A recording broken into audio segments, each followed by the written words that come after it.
и окружающих людей. Требуем прекратить противоправные действия и разойти граждан.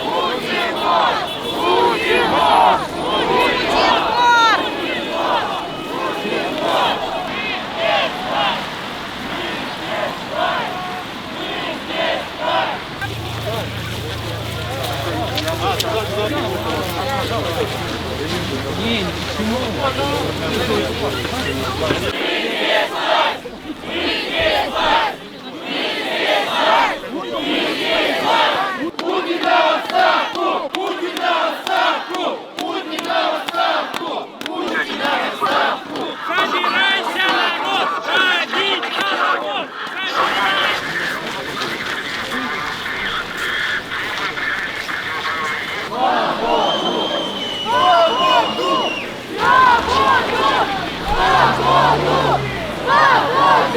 Мы здесь власть!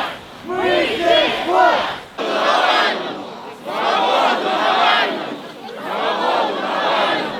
Жулики и воры! 5 минут на службе! Предлагаю в следующий раз коллективно подать заявку на шествие и митинг.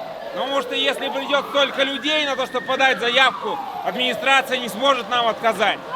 И в следующий раз провести это мероприятие в соответствии с законом и в соответствии с Конституцией. До конца!